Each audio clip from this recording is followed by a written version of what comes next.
Hello everyone, Radhe Radhe. आज के video में हम जानेंगे कि देवउठनी एकादशी के दिन तो बहुत सरल विधि से तुलसी माता जी की पूजन हम कैसे करेंगे। देवउठनी एकादशी के दिन तुलसी मैया का पूजन करने से अन्न धन की बरकत होती है, सौभाग्य की प्राप्ति होती है। इसीलिए इस दिन तुलसी मैया का पूजन जरूर करना चाहिए। देखिए, देवउठनी एकादशी के दिन सुबह सुबह स्नान आदि करने के बाद जहाँ पे आप तुलसी जी के पूजन करेंगे वहाँ पे अच्छे से आप साफ सफाई कर ले।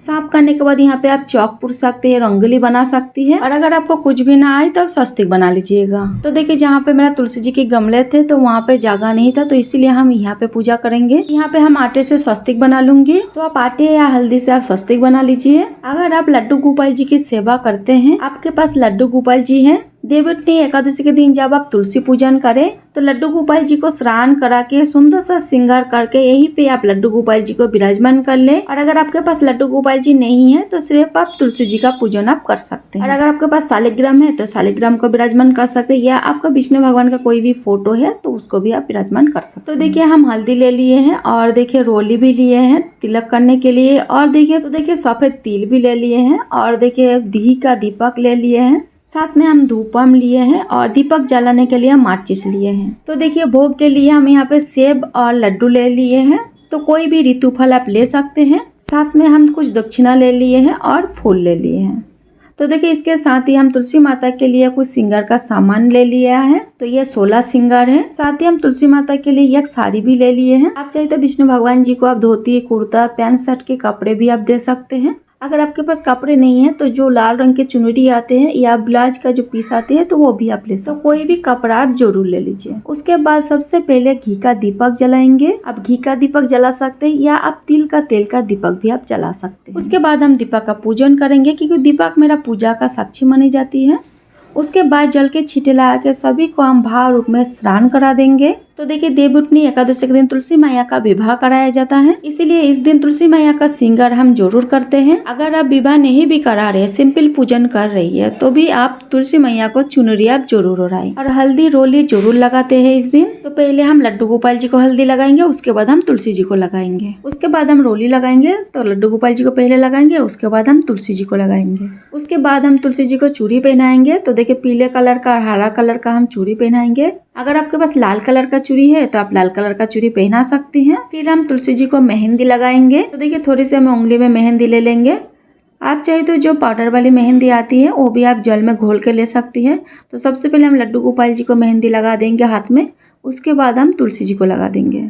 चाहे आप तुलसी जी का विवाह नहीं करा रही है, लेकिन देवउठनी एकादशी के दिन तुलसी जी के श्रृंगार जरूर करते हैं। उसके बाद हम तुलसी जी को बिंदी लगा देंगे। आप चाहे तो 16 श्रृंगार भी कर सकते हैं। देखिए, एकादशी के दिन है, तो एकादशी के दिन पे चावल हमें नहीं समर्पित करनी है। तो देखिए, चावल के जगह हमें तिल समर्पित करना है।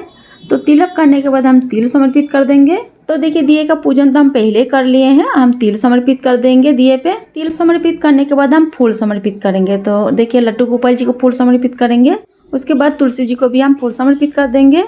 और जो भी आपने श्रृंगार का सामान लिया है, तुलसी जी के लिए जो कपड़े लिए हैं, तो तुलसी जी को हम स्पर्श करा के हम तुलसी जी के पास ही रख देंगे। तो जैसे मैंने आपको पहले बताया, अगर आप तुलसी जी के लिए साड़ी वगैरह ज्यादा कुछ नहीं ले सकते हैं, तो माता रानी की जो लाल चुनरी आती है वो भी आप समर्पित कर सकती हैं। तो यथा संभव हम दान दक्षिणा रखेंगे। फिर हम भोग समर्पित करेंगे। तो भोग में हमें अन्न का भोग नहीं लगाना है, फलाहार का भोग लगाना है। तो कोई भी ऋतु फल का भोग आप समर्पित कर सकती है।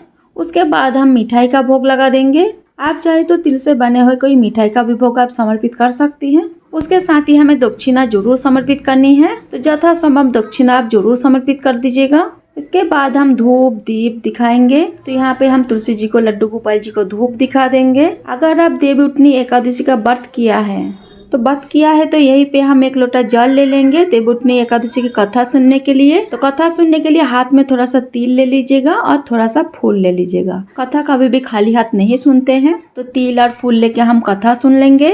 तो कथा आप मोबाइल से भी सुन सकते हैं, या आप अपने से भी आप पढ़ भी सकती है। देवउठनी एकादशी की कथा सुनने के बाद हाथ में जो तिल और फूल लिए थे, विष्णु भगवान जी के चरण पे या तुलसी जी पे हम समर्पित कर देंगे। तो इस तरह से मेरा कथा हो जाएगी। उसके बाद फिर हमें आरती करनी है। बहुत ही प्रेम पूर्वक यहाँ पे हम तुलसी जी की आरती करेंगे। अगर आपको तुलसी जी की कोई भी आरती आती है तो आरती गा के भी आप आरती कर सकती है। तो जो भी आरती करते हो वो तुलसी जी के लिए गाए। तो तुलसी जी की आरती करने के बाद तो हाथ जोड़कर पूजा में ही कमी के लिए क्षमा याचना करेंगे। मेरे और मेरे परिवार के मनोकामना पूर्ति के लिए, अपने घर में अंधन के बरकत के लिए, अपने अटल सुहाग के लिए तुलसी जी से हम प्रार्थना करेंगे। उसके बाद आप तुलसी जी की परिक्रमा करें। 2, 5, 7, 11, 21 जितनी हो सके उतनी आप तुलसी जी का परिक्रमा करिएगा। तो परिक्रमा करने के बाद हमारी पूजा पूर्ण हो जाएगी। बहुत ही सरल तरीका से इस तरह से हम तुलसी जी का पूजन करते हैं देवउठनी एकादशी के दिन। और सुबह के समय हमें यह पूजन कर लेना है। जल का जो लोटा लिए थे कथा सुनने के लिए यह हम सूर्य भगवान को अर्घ दे देंगे। और जो भी भोग प्रसादी हम समर्पित किए हैं वो आप अपने परिवार में प्रसाद स्वरूप आप सभी को बांट सकते हैं। उसके बाद जो भी दान दक्षिणा आप चढ़ाए हैं, कपड़े श्रृंगार का सामान दक्षिणा आप चढ़ाए हैं, वो आप किसी भी लड़की की शादी में कन्यादान के रूप में आप दान कर सकते हैं। किसी भी गरीब लड़की को आप दे सकते हैं। तो देवउठनी एकादशी के दिन आप तुलसी जी की बहुत ही सरल विधि से आप पूजन कर सकती हैं। तुलसी जी की पूजन करने से श्री हरि विष्णु और माता लक्ष्मी जी की आशीर्वाद प्राप्ति होती है। और देवउठनी एकादशी के दिन तुलसी जी के लिए बहुत ज्यादा महत्वपूर्ण होता है। तो इस दिन तुलसी जी का पूजन आप जरूर करें। और तुलसी जी की सरल पूजा विधि आपको कैसे लगा कमेंट करके जरूर बताना। और वीडियो अगर अच्छा लगा तो वीडियो को लाइक आप जरूर करना। और सरल पूजा विधि वीडियो देखने के लिए मेरे चैनल को सब्सक्राइब करें। फिर मिलते हैं किसी और वीडियो के साथ। तब तक के लिए राधे राधे, जय श्री कृष्ण।